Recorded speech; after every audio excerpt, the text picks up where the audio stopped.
Over the last few days, I have made an absolutely wild discovery about Australian English and New Zealand English. Well, I haven't made it, but I've discovered it personally, and I think you all might be quite interested in it. So the difference between rhotic and non-rhotic dialects of English is primarily based in their treatment of non-prevocalic R. In other words, how they treat the English R phoneme when it is not before a vowel. Let's look at three words: art, R, and arrow. In the olden days, the first two letters of each of these words would have represented the exact same R sound, so arrow, art, ar. And you still hear that kind of art, car, pronunciation of AR in Southern Ireland. But anyway, where rhotic and non-rhotic accents differ is in their treatment of the letter R in the words R and art. Both rhotic and non-rhotic dialects pronounce the R in arrow, or the two R's in arrow, but only rhotic dialects pronounce the R's in art and R. So modern rhotic accents today consist of like North American or Irish English, which pronounce art and R as art and R, or art and R. They actually pronounce the R sound in them. Whereas in non-rhotic dialects like British English or Australian English, the R is not pronounced, so you just have a long vowel instead, art and R. The thing is, non-rhoticity is the more recent version. Go back 300 years and everyone was pronouncing the letter R wherever it showed up in writing. Exactly how it is in America, Ireland, Scotland today. The phenomenon of not pronouncing the letter R unless it came before a vowel started in the southeast of England, and it sort of spread northward at first, and then it kind of spread westward as well. And so nowadays most of England is non-rhotic, and rhoticity is only present in places like Scotland and Ireland. But outside of the British Isles, it's a different story. There's kind of, basically, not counting countries where English is not the majority language or like most person's native language, there's kind of a north-south divide of the earth where southern hemisphere countries like South Africa, Australia, New Zealand have non-rhotic varieties of English, whereas the northern hemisphere, Canada and the United States, will have rhotic dialects. You might be wondering, and a lot of people have wondered, why is that? The long and the short of it is that English comes from England, and England is in the northern hemisphere.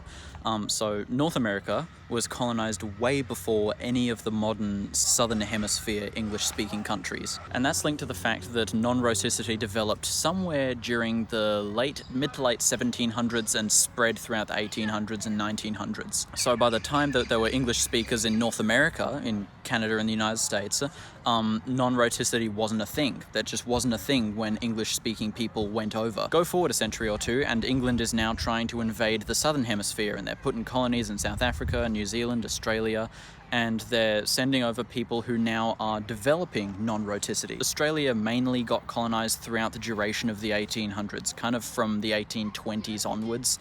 There was a big influx of population. There was like a constant stream of people coming into Australia during the time that non-rhoticity was developing and spreading. And it seems to be as a result of, the fact that the Southern Hemisphere countries were established later on in the history of English, that most of them, or all of them, are non-rhotic today. But here's the thing, right? So English was brought over to Australia by people who were coming from all different parts of the British Isles, and even some Americans, even some Africans. There were all sorts of people mixed up, and they were speaking different dialects of English. And the way that Australian English came about is that all these people came to Australia speaking different dialects of English, and over time these different dialects sort of melted and stewed and together until you got the end result, which is modern Australian English.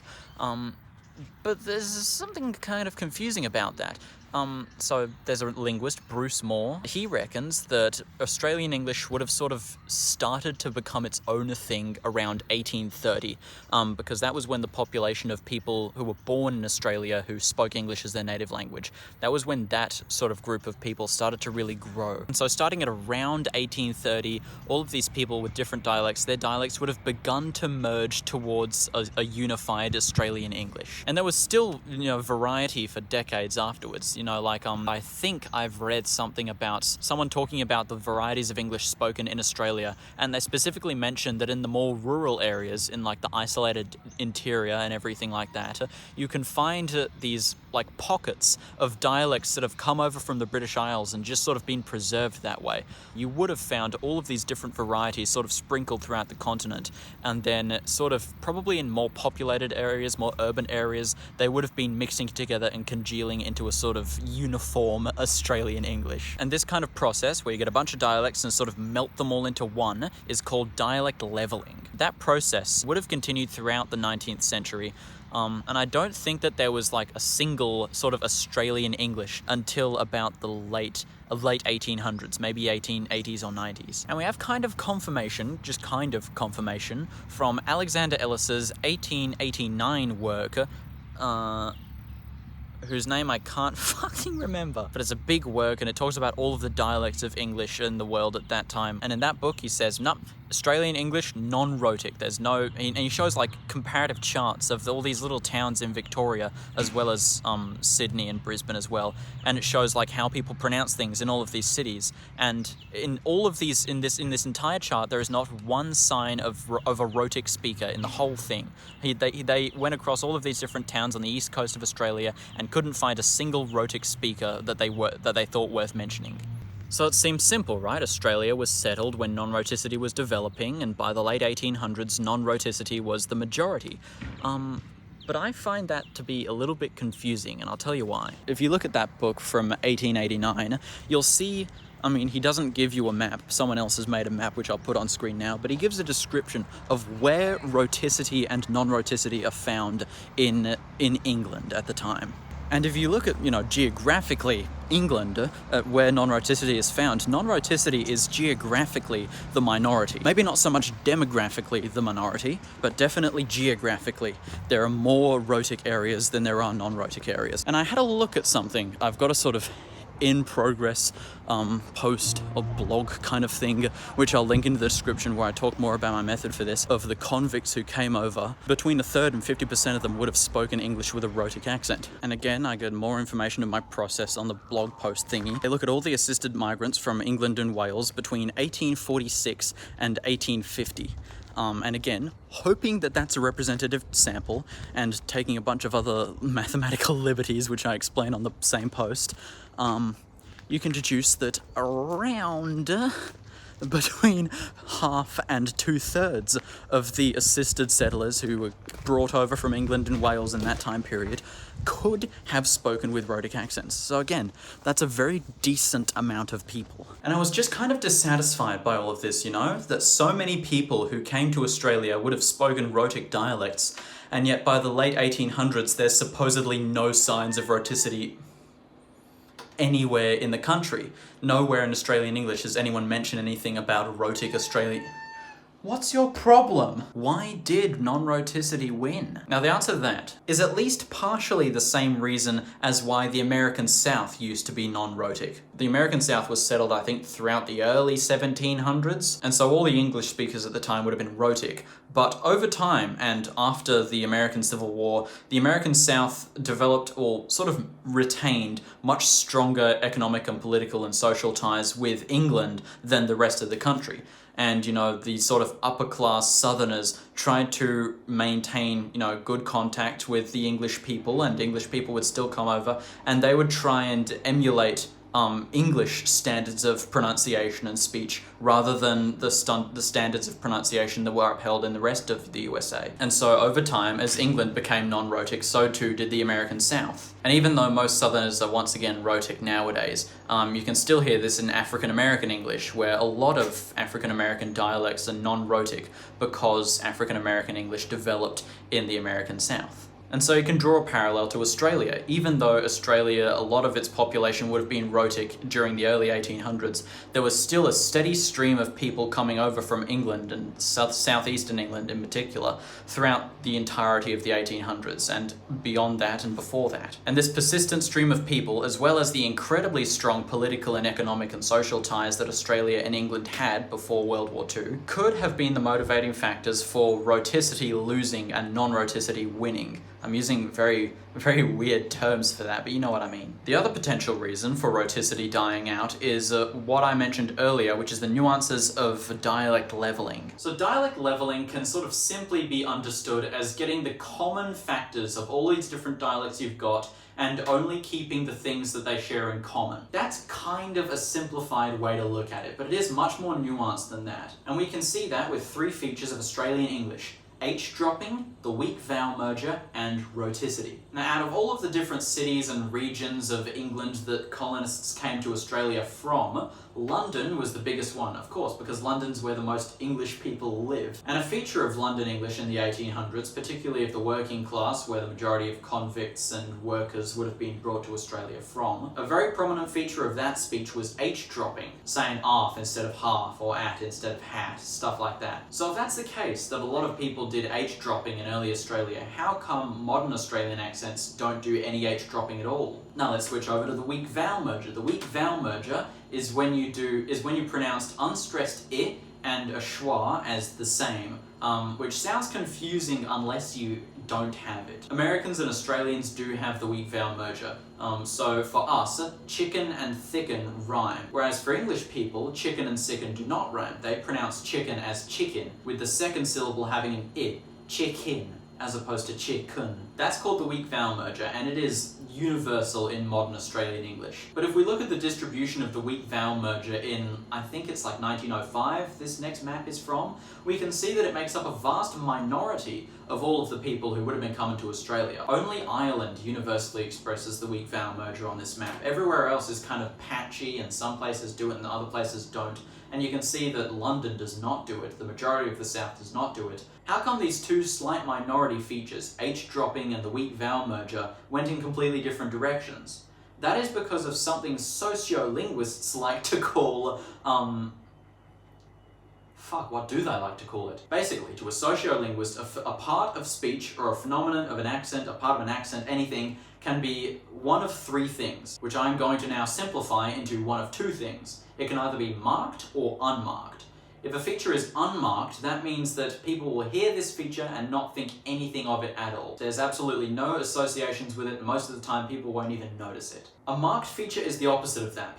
There's millions of examples of this. Basically, any feature of speech, when you hear someone do it and you think, oh, that's annoying, I hate when people do that, that's what marked means. If you hear it and you notice it and you get associations from it, then it is marked. Oftentimes, if a feature of speech gets marked as lower class, then lower class people or middle class people will try and abandon it, and they'll try and, speak more upper class because it gives them social mobility. If you already talk like a middle class or upper class person, they will be much more willing to accept you into their social circles, to do business with you, to give you a job. There's all sorts of social advantages that come about as a result of abandoning socially marked features, or ones that are associated with poverty, being rural, uneducated, anything like that. And so that's why often as soon as these features get marked socially in one of those ways, they go extinct really rapidly. In a future video, I'll talk about this with the northern cities vowel shift, but that's a topic for another video. Peter Trudgill, an absolute legend in sociolinguistics, at least in my books, has theorized that in the process of dialect leveling, non-marked features have a much higher chance of making their way into the final product than marked features, even if they're in the minority. And so picture colonial Australia, right? You've got some people who are H-droppers and some people with the weak vowel merger, and both of them are minorities. But the H-droppers, they get whittled out because H-dropping, saying made a rill instead of made a hill, that is a marked feature. That's a socially marked feature. People would hear people H-dropping and think, oh, you're poor. And so over time, H-dropping went extinct. But the weak vowel merger, that's a different story. No one cares if you pronounce chicken as chicken or chicken. And so because it was unmarked in this colonial melting pot of dialects, even though it was a minority feature, it still triumphed. It still spread and went about the rest of Australian English, and nowadays it's the norm. It's not just the majority, it's the norm. And now we get to rhoticity. Now, rhoticity was probably marked at this point in time. Non-rhoticity, I think it kind of, in the early days, it was like, do poor people do it? Do posh people do it? What do we do? But over time, it became associated with urban people. And when something gets associated with urban people, that means that the inverse happens. And if you don't do that, then people look at you as rural. Well, I think that's what happened with non-rhoticity as it was developing. People came to Australia as it was developing, and there were some people who were rhotic and some people who weren't. And the people who weren't rhotic, they were probably young, educated people from urban areas. They were probably the more prestigious of the people who came over. Their way of speaking, where they didn't pronounce R, would have held some sort of implicit or even explicit prestige among colonial Australians. If you said cart instead of cart, then people would have noticed that and they would have thought, hey, you're probably a farmer, or you're probably uneducated, you're probably da-da-da-da-da-da-da. And it would have become stigmatized, it would have become marked, and it would have been whittled out as a result. So there you go, everyone. That's the story of why Australia and New Zealand and South Africa speak non-rhotic dialects of English. Even though a decent amount of their settlers would have spoken rhotically, non-rhoticity ultimately socially won and became the majority, and that's that. That's the story. I hope you've all had a wonderful day. Don't forget to like and subscribe. You didn't think I was being fucking serious, did you? Of course that's not the end of the story. Of course there's more to it. Remember the guy that I told you about earlier? Peter Trudgill? He comes back. In 2006, Peter Trudgill did a study on old dialects of Australian English, recordings of old dialects of Australian English. He got a bunch of people who were born in like the late 1800s and listened to recordings of them speaking, listened to how they talked. He and I think Elizabeth Gordon found that some of these Australians, by some I mean quite a few, said certain words rhotically. Out of all of these old recordings they listened to, all of the men and none of the women were partially rhotic. They were not consistently rhotic. Certain words got more rhotically pronounced than others, and some didn't get rhotically pronounced at all. And the post-vocalic R's tended to be a lot more weakly articulated than the pre-vocalic ones. But they were still undeniably partially rhotic. That's massive news! That's massive! It shows that, by the late 1800s, Australian English wasn't completely non-rhotic. No, it means that there were at least some people in the 1800s in Australia who spoke Australian English rhotically. And there were at least a bunch of people around the turn of the 20th century who spoke English partially rhotically. They said some words rhotically some of the time, but they were there. There were signs of rhoticity in early Australian English. That's so cool!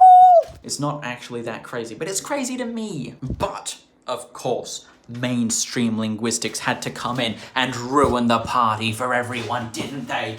A very well-respected and famous Australian linguist, Felicity Cox, who has done, absolutely invaluable work to Australian dialect studies over the last few decades. She published a paper in 2010 along with some guy, and the paper said, hey, look, we get where you're coming from, alright? Australian English could have had some signs of rhoticity early in its history, but these recordings that you're talking about, you're really hyping them up a bit much. There's hardly anything even in there. Sure, the thing about no linking and intrusive R, that's true, that's totally correct, but the thing about people speaking rhotically and all that, nah, that's a bit much. Well, there's definitely one guy who speaks kind of rhotically some of the time, but no, you hyped that up way too much, Peter. And Elizabeth, you don't get out of this scot-free. It's 1:21 a.m. right now, and I've been looking into a recording that I found in the National Library of Australia, and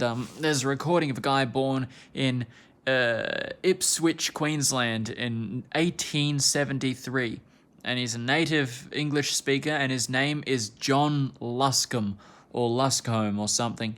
And he speaks partially rhotically. It was signing an agreement, see? That was the first agreement for the squatters. And that was the first time we... Yes, and we pledged our word that we wouldn't. Judging by his surname, his parents or grandparents or whoever are probably from Devon. Which could be an explanation. He's just inherited his accent from his parents. But during the time of his life where he would have been developing his accent from the age of 11 to 15, he says in this interview that he was working as a shearer, which is a very social job which requires you to be around heaps of people from different areas. So I would be very surprised if his accent was just transposed onto him from his parents, rather than being a mishmash, at the very least, a mishmash of his parents' accent and the accent of the people around him. This guy isn't just an Australian with a Devon accent. He's a proper Australian with an old-fashioned Australian accent, which just so happens to be partially rhotic. And he's not fully rhotic, he's only partially rhotic, which is probably a sign of the, rhoticity disappearing in Australia in that time period. But still, it's awesome. So, in that paper by Felicity Cox that I mentioned earlier, where she and that other guy go over a bunch of old recordings and sort of reanalyze what Trudgill says he found, they actually look at a bunch of new recordings that Trudgill didn't look at. And I've reread the paper just now while editing this video, and I've realized that the guy that I found just then is actually one of the recordings that they used for that paper. They do make comment about this guy's abnormal levels of rhoticity compared to the other samples they looked at. They do actually say in the paper that they couldn't find a birth certificate for Jack Luscombe, and I've done some digging, and I think I've found out that that's because that's not his birth name. I think from the evidence that I found that his birth name was Alfred Pfister, and he changed his name to Jack Luscombe, and he was also known as John Luscombe as well. It's very confusing, but yeah, they couldn't find this guy's birth certificate and verify that he was born in Australia, but I have been able to find some online birth records that show he was born in Queensland. So if you didn't believe me before, there you go. Here is actual literal physical evidence that Australian English, at least among some people, once had some level of rhoticity. Allow me to present to you the English spoken in New Zealand in the regions of Otago and Southland. People have put a lot of work and time into this town, and it's worse than Gaul. Festivals or whatever, people meeting up and living in the world around them. Yeah, I had been urban and removed for so long that I had quite a romantic idea of rural living. I had a lot of ideas of how to pull back our herd numbers and to diversify so that that was possible. Are you hearing what I'm hearing, B1? I think I am, B2. These Kiwis who speak New Zealand English, a historically and majority non-rhotic dialect of English, are talking rhotically. Southland, as well as kind of Otago as well. Otago is kind of included in this whole shenanigan, but just kind of forget about it if you want to. Southland has had a big amount of Irish and Scottish immigrants coming to it throughout the centuries.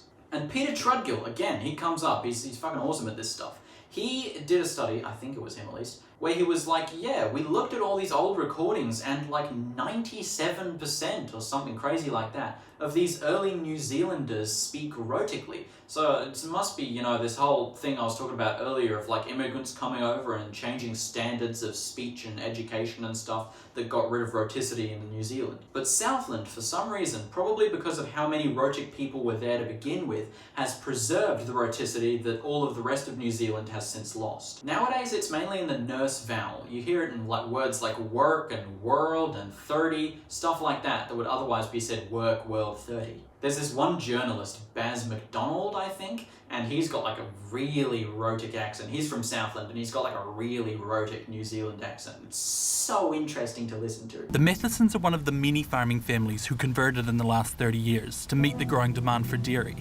Now, there are over 11,000 dairy farms across the country, with industry employing nearly 40,000 people across farming, transport and processing. So this is just as good as there being a rhotic dialect of Australian English, right? This is the next best thing. Rhotic New Zealanders, their accent's basically the same as ours. They've just got a weirdly rotated short vowel system and a funny little cheer-chair merger. I mean, we're probably never going to get to hear recordings of Rhotic Australians, are we? In 1989, Peter Sutton publishes a paper. It's only 1.5 pages long, and it's titled... What is it titled? Post-vocalic R in an Australian dialect, or something like that. And he talks about, hey guys, right? There's this bunch of Aboriginal people who live around the Adelaide kind of area. These people speak semi-rhotically. Not fully rhotically, but semi-rhotically. Basically, the letter R at the end of a word, that's gone, right? That part of non-rhoticity has made its way over. But the letter R before another consonant, that stays. So you still say flower and doctor, but you also say church and Perth. Here's some examples of what that accent would have sounded like at the time, based off of the transcriptions he gives in the paper. Arts Board, Church, Titchburn, Iron, Preserved, Perth, Early, Flair, Doctor. Yeah. Chairs. Never seen him. Butterfish. Claire. Clifford. Personal. Horses. Honey. In the paper, he speculates that the rhoticity was retained because of the influence of southwestern English people in the area throughout the 1800s. Now, in this paper from 1989, he does mention that this sort of semi-rhoticity is on its way out. It's restricted to a set of fairly common words that are used fairly regularly, and even then, it's only in the pre-consonant context. Basically, the vibe you get from this paper is, alright, he's just gotten to document this before it goes extinct. Peter Sutton made it to this dialect before it lost this incredibly unique feature in the nick of time. If he'd waited 10 or 20 years longer, it would have been extinct. All the old people who spoke it would have probably passed away, and he's just gotten there in the nick of time to document this. And that's what I thought when I read it too. I was like, right, there was a Rhotic Australian dialect, and that is sick, but there is one more plot twist to this story. While I was researching for this video, I decided to go on a little hunt. I looked up videos on YouTube of just Aboriginal people from Adelaide talking, and I watched a few videos of like Aboriginal community centres, and they've got all the elders and they're all like all the community members, they're talking about their goals, all that kind of wicked shit, they're talking about all that, and then in this video I hear a guy say a few words that could be Rhotic. Hey, they could be Rhotic. Listen to them. Causes turmoil amongst our own people. You know, we're here and we're here to do business. And a lot of this was centred around workplace engagement, employment. And so I kept listening and I kept hearing it. The same thing that I was hearing in the Southland dialect, where these Aboriginal people from the Adelaide area were saying their nurse vowel rhotically. They'd retained rhoticity in this one vowel, just like the Southlands people. The construction, roadworks. We want to work with other businesses on Yorke Peninsula and outside of Yorke Peninsula. I think there's something special about this vowel, this nurse vowel, in terms of rhoticity, because other non-rhotic dialects like Boston, New York, African American English, they retain rhoticity in this one vowel. All the other vowels, the R's gone, but in the nurse vowel, it stays. And that's exactly what's happened in Southlands and in the Adelaide Aboriginal English. And also in that old recording of a guy speaking kinda rhotically that I mentioned earlier. Woo! And so I'm like, great, I've got Rhotic Australians, that's so cool. I get this whole thing and I'm like, yay, I get to hear, there's only a few people in the video, and there's probably only a few people nowadays who have the more broad Aboriginal accents in that region who still have this rhoticity. Then came this one guy, this one awesome looking fella, and he's like an elder of the region, and he's traveled all over the world. He's been to like Canada and America and talking to the indigenous people there. He's like a big, important guy. He has a cool name, which I can't remember right now, and he speaks slightly more rhotically than everyone else around him. We do the smoking ceremonies. That's the same as the Catholic Church, doing the incense. When we travel and when we do all sorts of performances, we ask permission from them people. And we're experts at what we do in this country. We know this country. There's an hour-long interview with this guy available on YouTube, and I'd recommend you listen to it just because he's a very, very interesting man, and he's lived an incredible life. But also, he's a little bit rhotic. He talks Australian Aboriginal English, but a little bit rhotically. How cool is that? I have got two more interesting things that I think are worth talking about. The first of them is that modern Australians, just like modern New Zealanders, you know, young'uns, are kind of regaining rhoticity in a way. Mainly in certain vowels, and I think it's pretty much universally attributable to influence from American English. I have met one other person in Perth who says their nurse vowel rhotically, like nurse, but other than that, rhoticity is fairly uncommon.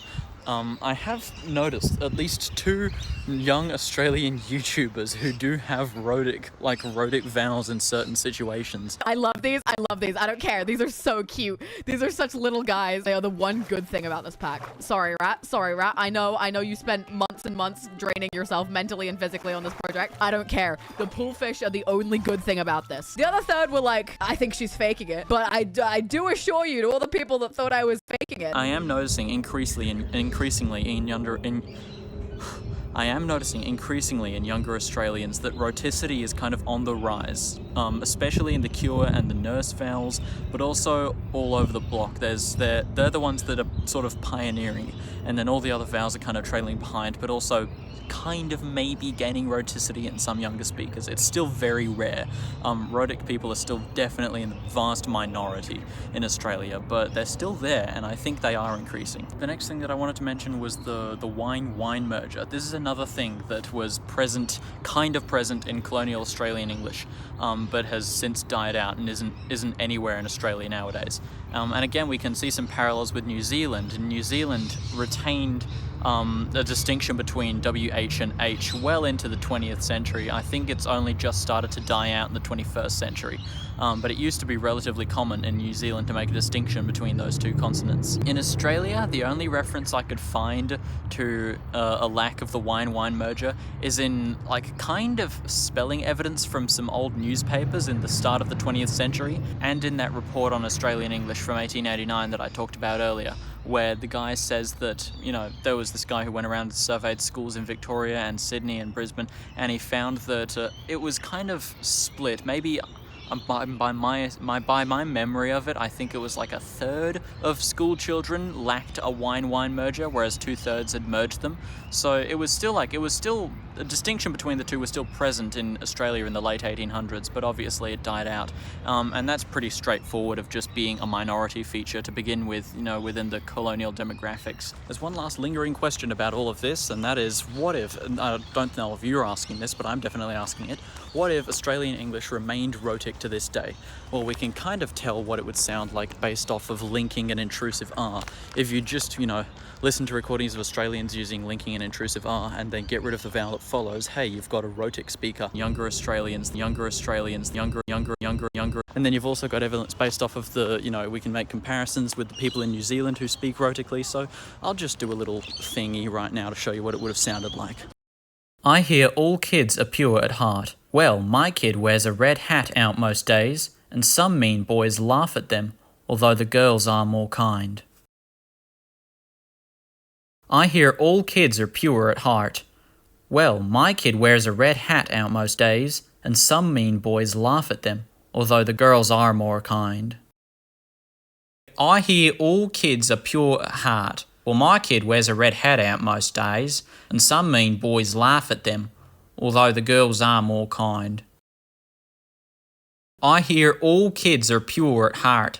Well, my kid wears a red hat out most days, and some mean boys laugh at them, although the girls are more kind. Something important to note about Australia's government in terms of how it's organised is that we are ultimately subject to the reigning monarch of England. So if the Australian Parliament passes a law, it still has to be approved by the Governor-General, who is sort of like the King's representative, before it can be put into effect. And I'm not sure if the Governor-General is all-powerful, but they do have the power to veto whatever they want, and they can forcibly remove the Prime Minister if they want. The thing is, now the Queen's gone, most people don't like the idea of some unseen foreign ruler being in charge of us anymore, so I'm not sure how much longer Australia is going to be ruled by His Majesty. I mean, he's pretty old, so it's probably not going to be much longer anyway. Yeah, you get different ways of talking all over the country. Like if you're in Carnarvon and you get a fella from Carnarvon and a fella from way northeast, like Meekatharra way, then it's not too hard to hear the difference. And Carnarvon and Meekatharra are only about 8 hours drive apart. And it's not just black fellers, of course Meekatharra's got more black fellers than Carnarvon, but I mean the white fellers talk different between them places. And it goes past WA obviously, the further you go, the more different people talk. Like Queenslanders, they talk more slow, can't do anything fast carrying this many bananas. But I do reckon the difference is smaller in the cities. Wagga Wagga and Meekatharra are probably more different from each other than Melbourne and Perth. Thank you so much for watching this video. I am very, very happy to just share this little discovery that I've made with all of you because I think it's so cool and so interesting.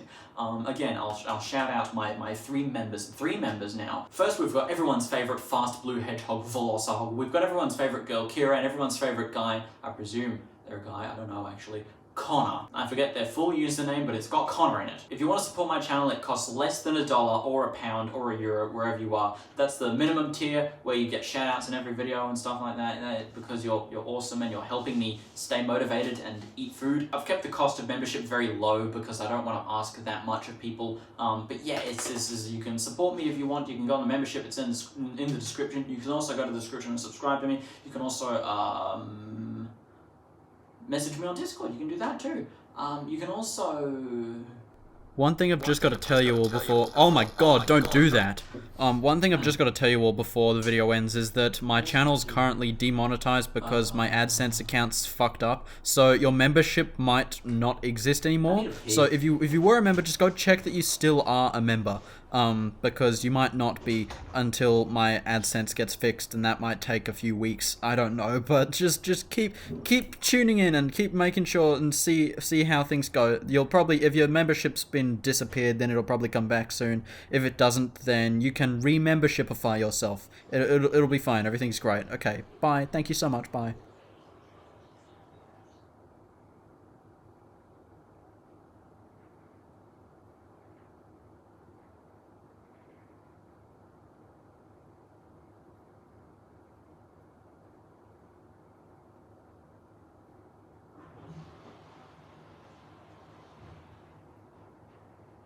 Yeah.